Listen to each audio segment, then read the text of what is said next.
ലോകം കണ്ടതിൽ വെച്ച് ഏറ്റവും വലിയ ബോക്സിംഗ് ഇതിഹാസങ്ങളിൽ ഒരാളാണ് മൈക്ക് ടൈസൺ. മൈക്ക് ടൈസൺ തൻ്റെ വ്യക്തിപരമായ ട്രെയിനിങ് റൂട്ടീനിൽ ഒരു പ്രത്യേക തരം പുഷപ്സ് ചെയ്തിരുന്നു. ആ പുഷപ്സിൻ്റെ പേര് പോലും ടൈസൺ പുഷപ്സ് എന്നാണ് അറിയപ്പെടുന്നത്. അപ്പോൾ ടൈസൺ പുഷപ്സ് ചെയ്യുന്നത് കൊണ്ട് എന്തെങ്കിലും പ്രയോജനമുണ്ടോ? ആ വർക്കൗട്ടിന് എന്തെങ്കിലും പ്രത്യേകതകളുണ്ടോ? അതായത് പല ആളുകളും അവകാശപ്പെടുന്നത് ടൈസൻ്റെ ബോക്സിംഗ് റിങ്ങിലുള്ള പ്രകടനത്തിൻ്റെ സീക്രട്ട് പോലും ഈ ടൈസൺ പുഷപ്സ് എന്നാണ്. ഇതിലെന്തെങ്കിലും വാസ്തവമുണ്ടോ? ഇന്നത്തെ വീഡിയോയിൽ നമുക്ക് നോക്കാം. ഈ ടൈസൺ പുഷപ്സ് ഇപ്പോൾ മൈക്ക് ടൈസൺ ചെയ്യുന്നുണ്ട്. ആ ബോഡി മൂവ്മെൻറ്റ് കാണുമ്പോൾ നമുക്ക് മനസ്സിലാവും.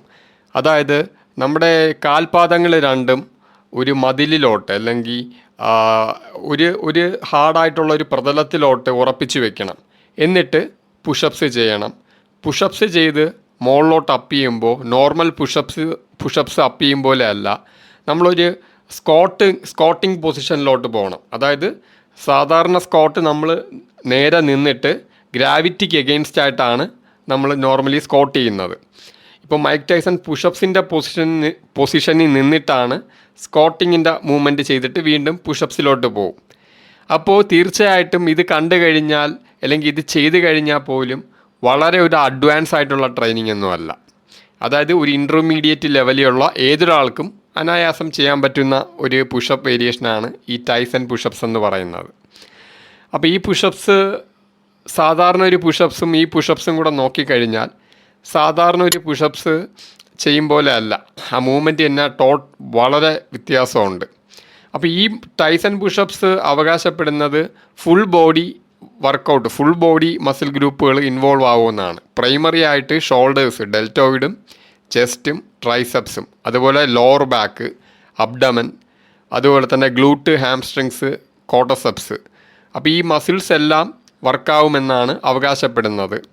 അപ്പോൾ ഈ ടൈസൺ പുഷപ്സ് ചെയ്ത് കഴിഞ്ഞാൽ നിങ്ങൾക്ക് മസിൽ ബിൽഡ് ചെയ്യാൻ പറ്റും, ഒരു ഹൈപ്പോട്രോഫി മസിൽ ബിൽഡ് ചെയ്യാൻ പറ്റുമെന്ന് ചോദിച്ചു കഴിഞ്ഞാൽ മസിലിൻ്റെ സൈസൊന്നും വലുതായിട്ട് കൂട്ടാൻ പറ്റത്തില്ല, പക്ഷേ ലീൻ മസിൽ മാസ് ബിൽഡ് ചെയ്യാൻ സാധിക്കും. ഈ ഒരു വ്യായാമം, ഈ ടൈസൺ പുഷപ്സ് ഞാൻ തന്നെ ചെയ്ത് നോക്കി. ഇതൊരു 50 എണ്ണം ചെയ്തപ്പോഴും എനിക്കിത് വലിയ ഹാർഡായിട്ടൊന്നും തോന്നിയിട്ടില്ല. അതായത് യഥാർത്ഥത്തിൽ പറഞ്ഞാൽ ഒരു സാധാരണ പുഷപ്സിനേക്കാളും കുറച്ചുകൂടെ ഹാർഡാണെന്നേ ഉള്ളൂ. ഈ ടൈസൺ പുഷപ്സ് ഞാൻ വ്യക്തിപരമായിട്ട് ചെയ്തപ്പോൾ എൻ്റെ റൂട്ടീന് ഞാൻ ചെയ്തിട്ടില്ല. ഇത് ഞാൻ പണ്ട് മുതലേ പുഷപ്സിനെ കുറിച്ച് കേട്ടിട്ടുണ്ട്. ഇത് ചെയ്തുകൊണ്ട് ഇതിനെ വലിയ യൂസ്ഫുള്ളായിട്ടൊന്നും ഞാൻ കണ്ടിട്ടില്ല. പിന്നെ ഈ ടൈസൺ പുഷപ്സിനെ യൂസ്ഫുള്ളായിട്ട് ഞാൻ കണ്ട ഒരു കാര്യമെന്ന് പറയുന്നത് ഇതൊരു ഡൈനാമിക് വാമപ്പായിട്ട് കൊള്ളാം. അതായത് വർക്കൗട്ടിന് മുമ്പ് വാമപ്പായിട്ട് ചെയ്യാൻ പറ്റിയ ഒരു സാധനമാണ് ഈ ടൈസൺ പുഷപ്സ്.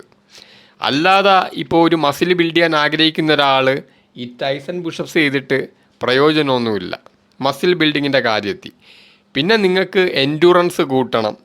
അതുപോലെ തന്നെയാണ് നിങ്ങൾക്ക് കാർഡിയോ വസ്കുലർ എൻഡ്യൂറൻസ്, നിങ്ങളുടെ ഹാർട്ടിൻ്റെ എൻഡ്യൂറൻസ് കൂട്ടി സ്റ്റാമിന കൂട്ടണം. അതിനൊക്കെ ഈ ടൈസൺ പുഷപ്സ് ഒരുപാട് റെപ്പറ്റീഷൻ ചെയ്യുക. പറയപ്പെടുന്നത് മൈക്ക് ടൈസൺ പോലും 500 എണ്ണമൊക്കെയാണ് ഇത് ചെയ്യുന്നതെന്നാണ്. അപ്പോൾ 500 എണ്ണമൊക്കെ ഇത് ചെയ്യുമ്പോൾ തന്നെ ആ ഒരു എൻഡ്യൂറൻസ് നമുക്ക് നല്ലപോലെ കൂടും. എൻഡ്യൂറൻസ് എന്ന് പറയുന്ന മസ്കുലാർ എൻഡ്യൂറൻസും കാർഡിയോ വസ്കുലാർ എൻഡ്യൂറൻസും, മസിലിൻ്റെ എൻഡ്യൂറൻസും സ്റ്റാമിനയും രണ്ടും വർദ്ധിക്കും. 3 ലീൻ മസിൽ മാസ് ബിൽഡ് ചെയ്യാൻ പറ്റും. അപ്പോൾ ഇതിൻ്റെ പ്രയോജനം എന്ന് പറഞ്ഞാൽ ലീൻ മസിൽ മാസ് ബിൽഡ് ചെയ്യാം, എൻഡ്യൂറൻസ് വർദ്ധിപ്പിക്കാം, പിന്നെ സ്റ്റാമിനയും കൂട്ടാം, പവറും കൂട്ടാം. കാരണം ഈ ഒരു മൂവ്മെൻറ്റ് ഒരു ഹൈപ്പോട്രോഫി ലെവലിലുള്ള ഒരു നോർമൽ അല്ലെങ്കിൽ സ്ലോ കൺട്രോൾഡ് ആയിട്ടുള്ള ഒരു മൂവ്മെൻ്റ് അല്ല. ഇതൊരു പവർ മൂവാണ്. അതായത് പുഷപ്സ് ചെയ്തിട്ട് പെട്ടെന്ന് ഒരു എക്സ്പ്ലോസീവ്നെസ് കൊടുത്തിട്ടാണ് നമ്മൾ ആ സ്കോട്ടിങ് പൊസിഷനിൽ വന്നിട്ട് വീണ്ടും പുഷപ്സ് ചെയ്യുന്നത്. അപ്പോൾ ഇത് തീർച്ചയായിട്ടും നിങ്ങളുടെ പവറും വർദ്ധിപ്പിക്കും. അപ്പോൾ പല ആളുകളും അവകാശപ്പെടുന്നത് ടൈസൻ്റെ പഞ്ചിങ് പവറിനൊക്കെ ഉള്ള സീക്രട്ട് ഈ പുഷപ്സ് എന്നാണ്. അത് വെറും കള്ളമാണ്. ഇത് തീർച്ചയായിട്ടും പവർ ഇൻക്രീസ് ചെയ്യും. ഇതിനേക്കാളും ഇപ്പോൾ ഈ ടൈസൺ പുഷപ്സിനേക്കാളും ഡിഫിക്കൽട്ടായിട്ടുള്ള എക്സസൈസാണ് ക്ലാപ്പ് പുഷപ്സ്. ഈ ടൈസൺ പുഷപ്സിനേക്കാളും ക്ലാപ്പ് പുഷപ്സ് ചെയ്താൽ പവർ വർദ്ധിക്കും. അപ്പോൾ ക്ലാപ്പ് പുഷപ്സ് ഒന്നും അവഗണിച്ചിട്ട് ഈ ടൈസൺ പുഷപ്സ് ചെയ്താൽ അത് പവർ വർദ്ധിപ്പിക്കും, മൈക്ക് ടൈസൻ്റെ പഞ്ചിങ് പവറിൻ്റെ സീക്രട്ട് അതാണെന്നൊക്കെ പറയുന്നത് വലിയ നുണയാണ്. അതുകൊണ്ട് തന്നെ ഈ വർക്കൗട്ടിനെ കുറിച്ച് എനിക്കിതാണ് പറയാനുള്ളത്. ഈ ഫുൾ ബോഡി എന്നൊക്കെ പറയുന്ന റെപ്പറ്റീഷൻ ഇങ്ങനെ കൂടുതൽ ചെയ്യണം. മാക്സിമം റെപ്പറ്റീഷൻ ചെയ്താൽ ഫുൾ ബോഡി മസിൽ ഗ്രൂപ്പ്സൊക്കെ വർക്കാവും. ഇത് ബോഡി ബിൽഡിങ്ങിനൊന്നും പറ്റിയ ഒരു കാര്യമല്ല. ഇപ്പോൾ ബോക്സിങ് ചെയ്യുന്ന ആളുകൾ, മാർഷൽ ആർട്സ് ചെയ്യുന്ന ആളുകൾ, അല്ലെങ്കിൽ ഞാൻ പറഞ്ഞ പോലെ power, lean muscle mass, strength, സ്റ്റാമിനയൊക്കെ വർദ്ധിപ്പിക്കാൻ ആഗ്രഹിക്കുന്ന ആളുകൾക്ക് ഈ ടൈസൺ പുഷപ്സ് ചെയ്യാം. അല്ലാതെ നല്ലൊരു മസ്കുലർ ബോഡി ഉദ്ദേശിക്കുന്ന ഒരാൾക്ക് ഒരിക്കലും ഇത് പറ്റിയ ഒരു വ്യായാമമല്ല. സാധാരണയായിട്ട് പറയുന്നതാണ് ഇത് പവർ കൂട്ടും, സ്ട്രെങ്ത് കൂട്ടും എന്നൊക്കെ. ഞാൻ പറയുന്നത് എൻ്റെ വ്യക്തിപരമായിട്ടുള്ള അഭിപ്രായം, വർക്കൗട്ടിന് മുമ്പുള്ളൊരു വാമപ്പായിട്ട് ഇത് ചെയ്യാൻ കൊള്ളാം, അത്രയേ ഉള്ളൂ. അതിനപ്പുറം ഈ ഒരു വ്യായാമത്തെ ഞാൻ കൂടുതലായിട്ടൊന്നും കാണുന്നില്ല. പിന്നെ എൻഡുറൻസ് കൂട്ടണമെങ്കിൽ ടൈസൻ്റെയും പോലെ 100, 200, 300 ഒക്കെ ചെയ്താൽ ഈ പവറും എൻഡുറൻസും അങ്ങനെ റെപ്പറ്റീഷൻ ഇങ്ങനെ ഭയങ്കരമായിട്ട് റാപ്പിഡായിട്ട് കൂട്ടിക്കൊണ്ടിരിക്കണം. അങ്ങനെയാണെങ്കിൽ തീർച്ചയായിട്ടും ഇത് ബെനിഫിറ്റ് ഉണ്ട്. അല്ലാതെ ഒരു 15 റെപ്പോ 20 റെപ്പോ അങ്ങനെ 3-4 സെറ്റൊക്കെ ചെയ്യുന്ന യുക്തികളുണ്ടല്ലോ, ആ യുക്തികളിൽ എടുക്കുകയാണെങ്കിൽ ഇത് വെറും വേസ്റ്റാണ്. അല്ലെങ്കിൽ നിങ്ങൾ എൻഡുറൻസും പവറും സ്റ്റാമിനയൊക്കെ കൂട്ടാൻ വേണ്ടി റെപ്പറ്റീഷൻ റാപ്പിഡായിട്ട് കൂട്ടിക്കൊണ്ടിരിക്കുക അൺസ്റ്റോപ്പബിളായിട്ട്. അങ്ങനെയാണെങ്കിൽ മാത്രമേ നിങ്ങൾക്ക് ഇത് ചെയ്യുമ്പോൾ ബെനിഫിറ്റ് ഉള്ളൂ. അപ്പോൾ ഇത് വാമപ്പിന് പറ്റിയ ഒരു വ്യായാമമാണ്. നാളെ മുതലുള്ള നിങ്ങളുടെ വർക്കൗട്ടിന് മുമ്പുള്ള, എസ്പെഷ്യലി ഇത് ഓൾ ബോഡി വർക്കാവുന്നത് കൊണ്ടേ ഓൾ ബോഡിക്ക് തന്നെ ഒരു വാമപ്പായിട്ട് യൂസ് ചെയ്യാം. ഇത് മാത്രം ചെയ്യരുത് വാമപ്പായിട്ട്. വാമപ്പിൻ്റെ കൂട്ടത്തിൽ ഇത് ഇൻവോൾവ് ആക്കാം, അല്ലെങ്കിൽ ഇതും കൂടെ ആഡ് ചെയ്യാം. ആ ഒരു മീനിങ്ങിലാണ് ഞാൻ പറഞ്ഞത്. അപ്പോൾ അതുകൊണ്ട് തന്നെ ഇത് മൈക്ക് ടൈസൺ ഒരു ലെജൻഡറി ബോക്സറാണ്. അതുകൊണ്ട് അയാൾ ചെയ്യുന്ന കാര്യങ്ങളൊക്കെ എന്തോ ശരിയാണ്.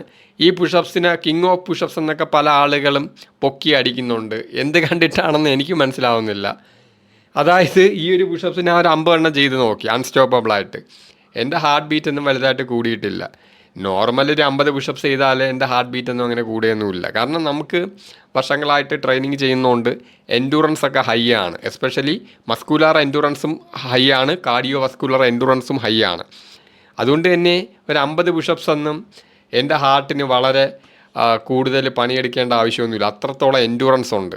അതായത് എൻഡുറൻസ്, കാർഡിയോ വസ്കുലർ എൻഡുറൻസ് കുറഞ്ഞ ആളുകളാണ് എന്തെങ്കിലും ചെറിയൊരു കാര്യം ചെയ്യുമ്പോൾ തന്നെ പെട്ടെന്ന് തളർന്നു പോകും.